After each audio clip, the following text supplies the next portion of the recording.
macam-macam zat adiktif dan psikotropika, serta bahaya penyalahgunaannya. Rokok. Peringatan tentang bahaya merokok sering kita dengar. Bahkan pada kemasan rokok tertulis dengan jelas bahwa merokok dapat menyebabkan kanker, serangan jantung, impotensi, dan gangguan kehamilan dan janin. Tetapi, mengapa pengguna rokok masih saja tidak menghiraukannya? Sebatang rokok mengandung sekitar 4.000 zat kimia. 43 diantaranya merupakan senyawa beracun dan karsinogenik atau pemicu kanker, diantaranya aseton atau bahan utama penghapus cat, amoniak atau bahan pembersih lantai, dan hidrogen sianida atau gas racun untuk eksekusi mati. Bahan kimia utama yang terdapat dalam rokok diantaranya nikotin, karbon monoksida, dan senyawa kimia dalam tar.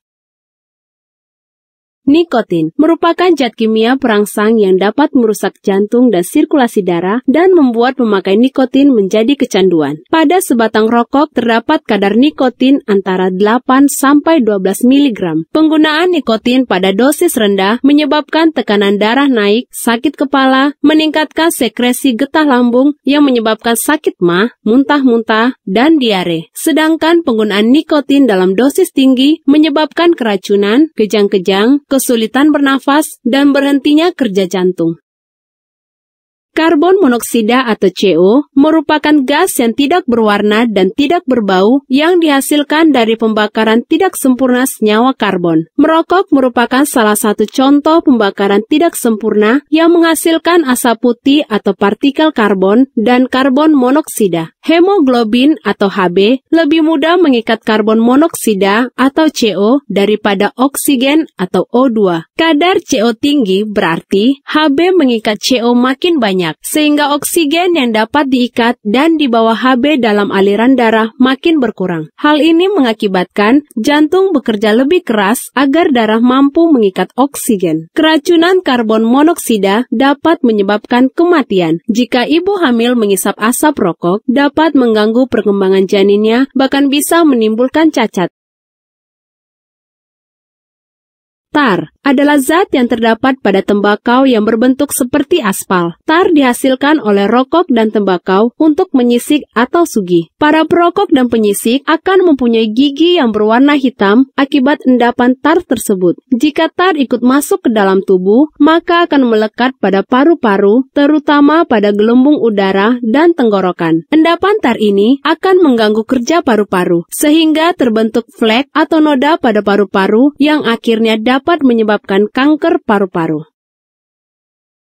Orang dikatakan perokok sangat berat jika mengkonsumsi rokok lebih dari 31 batang per hari dan selang merokoknya 5 menit setelah bangun pagi. Perokok berat menghabiskan rokok 21-30 batang sehari dengan selang waktu sejak bangun pagi berkisar antara 6-30 menit. Perokok sedang menghabiskan rokok 11-21 batang dengan selang waktu 31-60 menit setelah bangun pagi. Sedangkan perokok ringan menghabiskan rokok sekitar 10 batang dengan selang waktu 60 menit dari bangun pagi.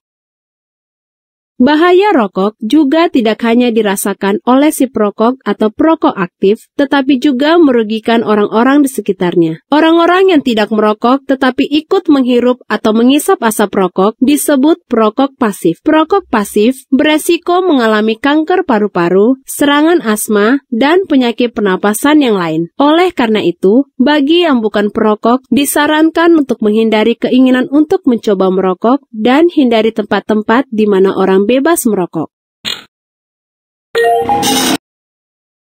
Alkohol. Alkohol atau etanol dengan rumus molekulnya C2H5OH memiliki sifat fisik seperti bening, tidak berwarna, mudah menguap, dan dapat larut dalam air. Alkohol diperoleh dengan cara fermentasi atau peragian dari berbagai jenis bahan yang mengandung gula, misalnya buah-buahan seperti anggur, biji-bijian seperti beras dan gandum, dan umbi-umbian seperti singkong. Untuk mendapatkan kadar alkohol yang lebih tinggi, tinggi dilakukan dengan penyulingan. Alkohol digunakan dalam dunia medis untuk mensterilkan peralatan medis. Jenis alkohol digolongkan berdasarkan persentase etanol dalam suatu larutan. Golongan A, kadar etanol 1-5%, contohnya bir.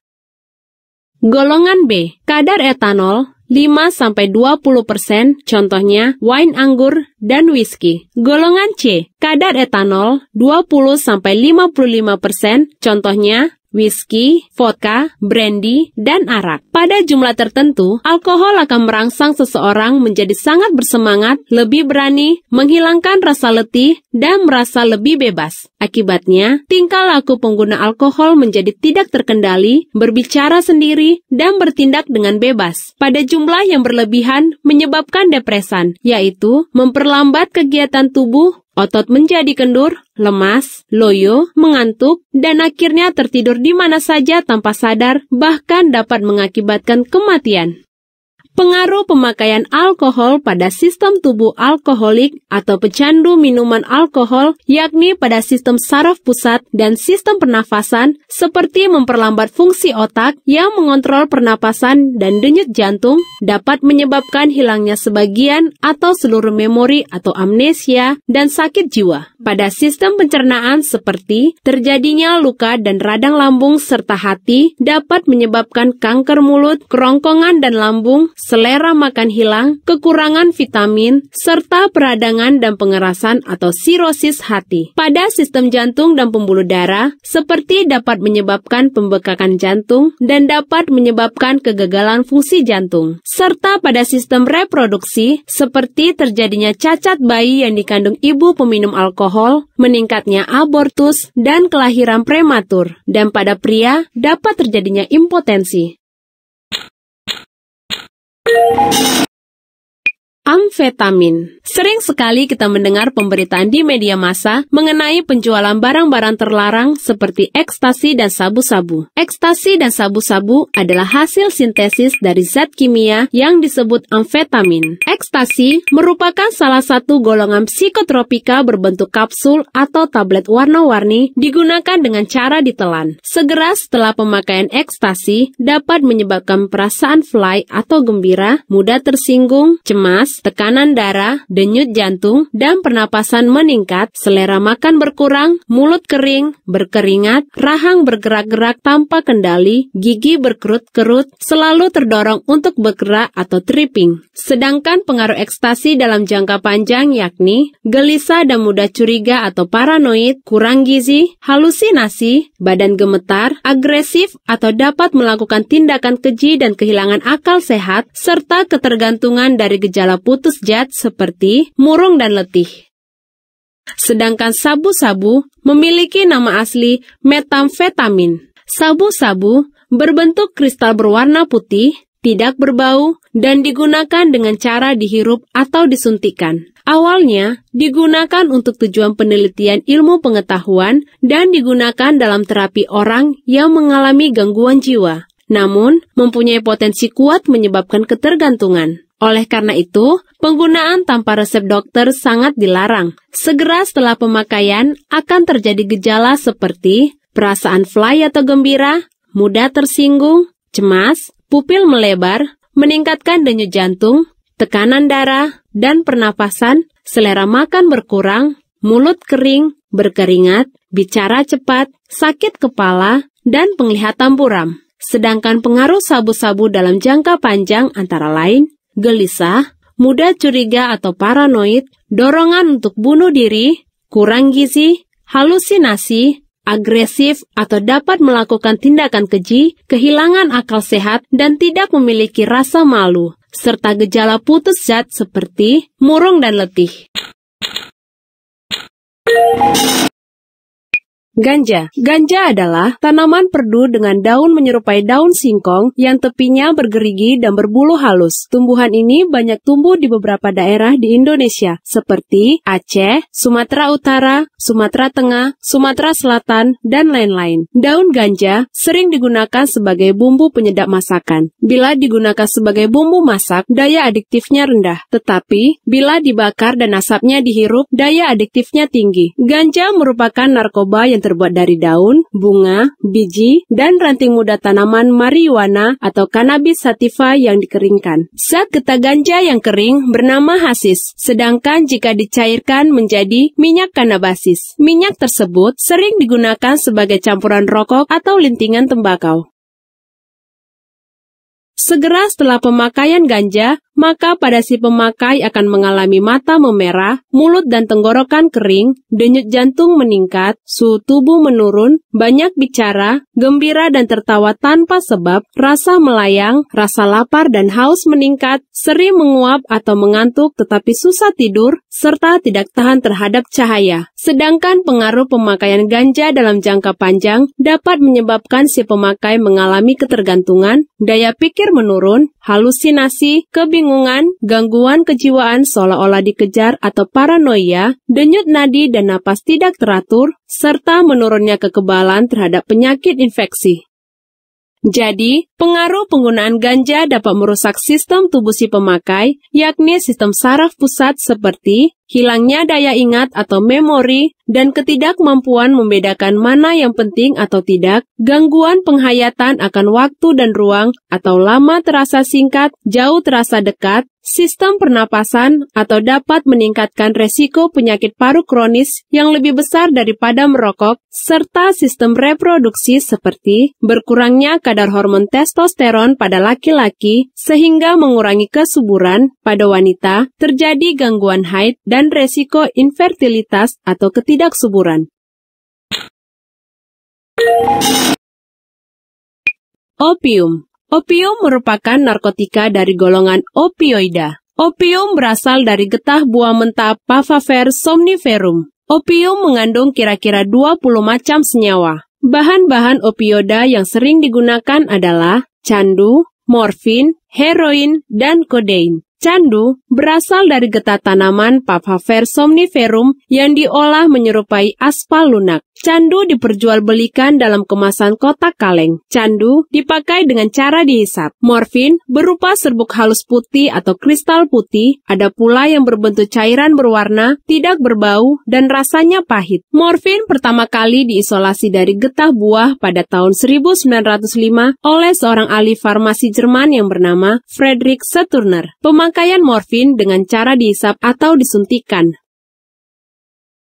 Pada waktu itu, morfin digunakan oleh para tentara untuk mengurangi rasa sakit karena luka atau menghilangkan rasa nyeri pada penderita kanker. Setelah itu, banyak tentara yang mengalami adiksi atau efek ketergantungan. Penyalahgunaan morfin mengakibatkan ketergantungan. Pada wanita, mengakibatkan terganggunya siklus menstruasi. Pada pria, mengakibatkan impotensi, sembelit, bahkan kematian. Penggunaan morfin secara berlebihan dapat mengakibatkan gangguan pernafasan yang fatal, sehingga dapat menyebabkan kematian. Heroin merupakan senyawa turunan atau hasil sintesis dari morfin yang dikenal dengan sebutan putau. Heroin digolongkan dalam opium semisintesis. Heroin berbentuk serbuk berwarna putih, tetapi sering juga ditemukan dalam berbagai warna, baunya seperti cuka dan terasa pahit. Penggunaan heroin dengan cara dilarutkan dalam air, lalu disuntikkan ke dalam pembuluh darah atau disedot melalui hidung setelah dibakar. Heroin merupakan zat psikoaktif atau zat yang dapat mempengaruhi mental dan tingkah laku seseorang. Heroin berpotensi sangat tinggi menyebabkan ketergantungan atau terjadi setelah pemakaian beberapa kali. Efek pemakaian heroin yakni kejang-kejang, mual, hidung dan mata selalu berair, kehilangan nafsu makan dan cairan tubuh, mengantuk, bicara tidak jelas, dan tidak dapat berkonsentrasi. Pecandu heroin akan melukai dirinya sendiri dengan cara menyayat pergelangan tangannya jika tidak memperoleh zat tersebut. Pengaruh pemakaian heroin dalam jangka panjang dapat menurunkan aktivitas yang produktif seperti sekolah, kerja dan olahraga, mual, tubuh gemetar, otot kejang, iritabilitas, mulut kering, sulit tidur, selera makan hilang, abses kulit, radang pembuluh darah balik, serta infeksi HIV atau AIDS, dan hepatitis B atau C jika jarum suntik tidak steril. Kodein biasa dipakai dalam obat batuk dan obat penghilang rasa nyeri. Penyalahgunaan kodein menimbulkan rasa sering mengamuk, gembira berlebihan, bicara sendiri, kecenderungan untuk melakukan kerusuhan, merasakan nafas berat dan lemah, ukuran pupil mengecil, mual, susah buang air besar, dan sulit berpikir. Jika pemakaian obat ini diputus, akan timbul gejala-gejala seperti sering menguap, kepala terasa berat, mata basah, hidung berair, hilang nafsu makan, mudah lelah, badan menggigil, dan kejang-kejang. Dan jika pemakaiannya melebihi dosis atau overdosis, akan timbul gejala-gejala seperti tertawa tidak wajar, kulit lembab, napas pendek tersengal-sengal, dan dapat mengakibatkan kematian. Kokain. Kokain berbentuk bubuk berwarna putih, tidak berbau, terasa pahit, dan mudah menyerap air dari udara. Zat ini diperoleh dari hasil ekstraksi daun tanaman koka atau Erythrocylon coca. Awalnya, dunia kedokteran menggunakan kokain sebagai obat bius lokal atau anestesi. Namun, saat ini produksi kokain secara legal untuk obat-obatan telah dilarang karena menimbulkan efek negatif. Kokain dapat digunakan dengan cara ditelan, disedot melalui hidung, dirokok, dan disuntikkan. Pemakaian kokain memberikan dampak ketergantungan yang cepat bagi si pengguna. Segera setelah pemakaian, timbul gejala seperti rasa percaya diri meningkat, banyak bicara, sulit tidur, denyut jantung dan tekanan darah meningkat, pupil melebar, minat seksual meningkat, serta halusinasi visual dan taktil atau seperti ada serangga merayap. Sedangkan, pengaruh pemakaian kokain dalam jangka panjang antara lain, tubuh gemetar, sakit kepala, berat badan menurun karena selera makan berkurang, ketergantungan, gangguan tidur, serta perasaan seolah-olah dianiaya atau paranoia. Penggunaan kokain dapat merusak sistem tubuh pemakainya, yakni sistem saraf pusat misalnya, dapat menyebabkan hilangnya memori atau amnesia dan sakit jiwa, sistem pernapasan seperti terganggu atau berhentinya pernapasan, sekat hidung rusak, atau jika pemakaiannya disedot melalui hidung dan menyebabkan batuk. Sistem jantung dan pembuluh darah seperti jantung berdebar-debar, kerja jantung meningkat dan lebih cepat, sehingga dapat terjadi serangan jantung dan kematian. Serta sistem reproduksi seperti meningkatnya resiko abortus, bayi lahir prematur, bayi lahir mati, serta bayi yang dilahirkan menjadi ketergantungan kokain dan menyebabkan kerusakan berbagai organ tubuh dan timbulnya gangguan perilaku. Sedativa dan hipnotika. Insomnia atau sukar tidur dapat diakibatkan oleh banyak gangguan fisik, misalnya batuk, rasa nyeri atau rematik, encok, keseleo, migrain, sesak nafas, dan sebagainya. Selain itu, insomnia juga dapat disebabkan oleh penggunaan alkohol serta kafein yang berlebihan. Selain menghindari faktor-faktor tersebut, dianjurkan kepada penderita insomnia untuk melakukan aktivitas yang cukup melelahkan sebelum tidur. Dalam usaha mengatasi insomnia, pertama-tama penyebab utamanya ditanggulangi dengan obat yang layak, serta tepat dan bukan ditangani dengan obat tidur. Obat tidur baru dapat digunakan bila semua tindakan tidak berhasil. Hipnotika atau obat tidur adalah zat-zat dalam dosis yang tepat dapat meningkatkan keinginan untuk tidur dan umumnya diberikan pada malam hari. Sedangkan obat tidur yang digunakan pada siang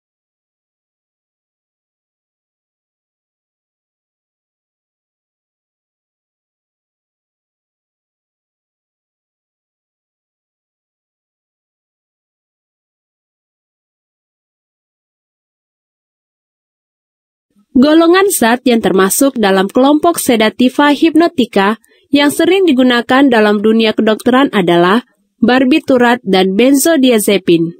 1. Barbiturat. Asam barbiturat adalah suatu asam urat dan mudah larut dalam lemak sehingga reaksinya lebih cepat dan mempunyai khasiat yang lebih kuat.